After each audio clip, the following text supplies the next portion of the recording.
back to another episode of Intentional Talk. Last week we talked about prayer with Alan and Jasmine, and it was beautiful and phenomenal. And the cool thing is that if you, for whatever reason, didn't get to watch that episode, you can go to our YouTube page and just catch up on whatever it is that you haven't seen, whether it be Kafa services or other intentional talks, or we even have like an episode of a cooking show. Check that out, it's hilarious. So today we're talking about motivation and responsibility. And I know this might be a drag because it's summer and we want to relax, but the truth is that responsibility should never stop. But before we get into it, I want you guys to meet my two very hilarious and dear friends. So, who are y'all? And introduce yourself. Wait, not introduce yourself. Say a fun fact. I like these. Say a fun fact. Well, my name is Justin, and I like to drive fast. Like real fast, like Ricky Bobby. Fast. Ricky Bobby. Yeah. My name's Alyssa, but everybody calls me Marty, and I think a fun fact about me is that, let's see, You're related to the zebra from Madagascar? yeah. Surprise, guys, it's all out. She's half African. I'm totally kidding. You're not. She's from Houston. We just call her Marty because we love her, you know? I'm so sorry, Marty. I love picking on her. She's a great sport. All right, y'all. First order of business, responsibility. I cringe with this topic because I, as always, am a very scattered person, and responsibility needs motivation and attention and discipline. It's going to be great. It's going to be good. So, first question. What is your source of motivation for making disciples? Well, I would say Jesus first, but then a longer answer would be, just because I go out to the campus sometimes and I see just struggling people, with depression, anxiety, and you just feel their hurt sometimes, and you just want to make friends that could just fight beside you and just take on the campus or even take on the world. That's our actual mission, just world domination. They're on to us. No, I'm just kidding. and that's pretty much it, because it's just Jesus should be your main motivation for all this, because it serves a purpose. Yeah. And the way we should do it is through Him and with it, with our friends. Yeah, that's awesome. Yeah, I know that you're really good about like going to campus. You mentioned earlier, like you work basically full time and you still make it a point to go to campus and like not only love on our friends, but on those people that we are yet to meet. And you're so social and you're just a very relatable person. He really is, y'all. I'm not even trying to blow like this guy's head up, but serious, he's phenomenal. So we're really grateful for you, Justin, and just your willingness to just be available whenever it is that you can be. You make the most of every moment. So what about you, Martini? I think going off of what Justin said, the easy answer is Jesus, but that it really is true. Like in, Matthew 28:18-20, He gave us the Great Commission. Like before Jesus left us to go be with the Father, He said, like He gave us this great honor of going to fight for our brothers and sisters, like the ones that He died on the cross for as well. And I think that's just like, if that's not your main motivation, like it should be, because what greater honor do we have fighting alongside like our brothers and sisters to go reach out to those who are lost on campus and those who are hurting, like Justin said. Man, I'm so pumped. This is so good, honestly, y'all. And I love that y'all basically sums it up as the Great Commission. You just said it yourself, Matthew 28. It's an instruction that the Lord has given us. Mm-hmm. It's not an option. It's something that we should want to do and joyfully do it. And y'all, I know that, some of us that are watching at home, that we're like small group leaders and stuff, but the cool thing is that you don't have to be a small group leader to want to assume this responsibility or to want to go and fulfill or be a part of the Great Commission. You as a follower of Christ, as someone who loves Jesus, that is enough. It's enough for us to go and want His name to be known. And this responsibility is something beautiful and it's not to be feared. But I'm jumping ahead of myself, so let me just slow down there. All right, next question. What happens when we stop seeing the value of responsibility? This has actually happened to me in the past before, where I kind of was going through small group leader. It's my first semester leading, and time after time I would just have if you would feel like a repeat of small groups. I feel like I was giving the same content, just talking about the same thing, but yet I was seeing no fruit and no result. I feel like I would see the same amount of people coming each time to small group, and over time that just like really led to discouragement in my heart. And because of that, like, it led to me, like, not really caring about, like, the responsibility that, like, Jesus gave me. And so because of that, I became, like, I started getting apathetic towards, like, you know, witness table, towards coming to Chi Alpha, towards inviting people. And, like, in turn, like, it created a laziness in my heart that, you know, it just wasn't healthy for me, and it wasn't healthy for my small group. Like, these girls, Jesus had trusted me with these girls, and here I was just not wanting to try anymore, not seeing that Jesus gave me a responsibility to lead them to him.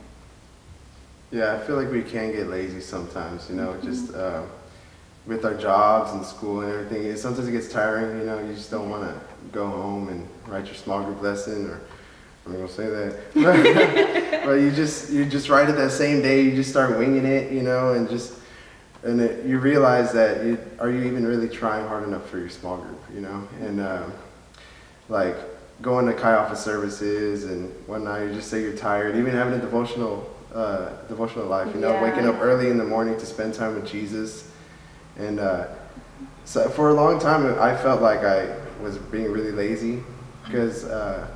I didn't really want to become a small group leader for a long time because I felt like, you know, I was like, that responsibility really isn't mine. You know, I was like, man, my brother Chris is doing a really good job, you know, doing it. You know, so. Great job, brother. Yeah, do it good for job, the both brother. of us. Do it for me. I know earlier before we started filming, I was talking to you guys, and Justin, like, you grew up going to church, or you've had responsibility within church for a very long time. Did you ever hit that bump in the road where you didn't know why you were doing things anymore? Yeah, sometimes, you know, like, because I'll have like worship practice one day, then worship the next day, and then I have another one because I was in Chi Alpha and the youth group, and I was doing worship in both. And sometimes I would just be like, man, you know, I don't really want to do this no more. Like, I'm all getting tired. There was a long part of my life where I kind of gave up on music and like worship and stuff like that. And like, I was thinking about selling my own guitars, all my guitars, and I had like 15 of them. That's a lot of guitars to sell. That's a lot of money. Yeah, Wow. I'd be rich by now. No, but I got tired of it, and I even left the groups. I probably Allie remembers this, Allie Disney, you know. And I just left the groups, and my brother, he was kind of upset at me because I left right before a revival. And then he was like, dude, we need like an electric guitar player. And then I went to the Philippines, and I met this guy. He was a musician as well for his church. And he had told me that he was just so sick of music and stuff like that. Because I think at the time he was touring. And so he said he got so sick of it that he would even feel sick from his stomach. Mm-hmm. And so he gave his life to Jesus, and he had already stopped playing music for about 10 years at this point. And he gave his life to Jesus, and the pastor told him, like, hey, I heard you play guitar. And he said, no, I don't really play guitar no more. And they said, well, I want you to start playing guitar for the church. And he didn't really want to. And he started playing with a purpose and started realizing, like, this is for God. Like, this isn't for me. And then he told me that, and I was it shook me. Like, I came back, I rejoined the groups again. And yeah, doing it with a purpose, that, like, whoa. This honestly reminds me of what Linda said probably about 2 years ago at one of our leaderships, and she said, you know, lazy Christian is an oxymoron. Like, and I know I am right there with you guys with everything that y'all said. I know that I stopped seeing the value of responsibility once it became a job versus, you know, an honor and something that I get to do and that I should do joyfully. It was like a drag, like, oh my gosh, Mondays are so busy, here I am. But then it also took me realizing that responsibility doesn't have to be like this heavy weight that I carry around. Mm-hmm. And it can start it by inviting Jesus into, you know, my work life. And I know I worked at IHOP for like 3 years. Yeah, I survived that place. So I'm kidding. It was good. Free pancakes. Amen. I don't know if I'm supposed to say that. Paid pancakes.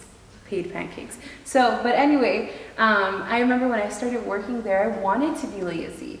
I wanted to, you know, take off the garment of responsibility and just be, Julie, hi, how are you doing? May I take your order?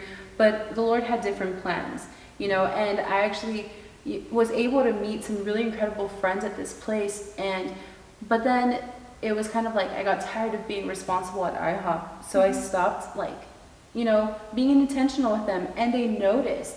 And that's one thing, friends, is that people, the aroma of Christ, we carry his scent wherever we go, and whenever we just, from one day to another, just stop seeing the value of carrying this aroma, then people notice that as well. So, which leads me to this next question is, what do we say to someone who is lacking motivation, or who even fears responsibility? So what advice would you give them? Because it's one thing to fear responsibility, but it's another thing to just not see the value in it. I think for me, in my experience, when I had a fear of responsibility, I think it was mainly because I was so scared to fail that I was like, okay, I'm not going to have anybody coming to small group, not going to have anybody with me at Chi Alpha.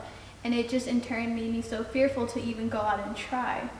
So I was fearing just this huge task when really Jesus wanted me to start just being responsible in the small things, remembering to text people, remembering to go out to, going out that why people were with me and why Jesus was with me. I forgot about these small little things that I thought I just had to be all right, first task, get 10 girls to come to Chi Alpha, get all these girls baptized, 5 girls, when really Jesus was just asking me just to reach out a hand to others. That's so good. Yeah, because fear could be a really big part of our life, that we're human, we get scared of stuff, get talking to people, new people, we get nervous. I was nervous coming onto the show. And just a good thing, you just, when you're walking around, just ask the Lord to be with you and just guide your steps. Yeah. And just give you the spirit of courage and wisdom. Amen. That is so good. Yeah, that is incredible. Just for him to speak to you and through you, speak to people out there, and y'all are so incredible. I know, Marty, I have the incredible opportunity of living with you. Roomies for life. Honestly, roomies for life, because we're going to be here forever. But one thing that I really just want to honor you for doing is when it comes to when you find yourself at a crossroad, whether to just not pick up responsibility and pushing through, one thing that you always do is run to the Word, and I think that is so phenomenal. And you always go and submerge yourself in what the Lord says and who he says that you are, and it's by reading. And Justin, you are very adaptable, and I think that is awesome.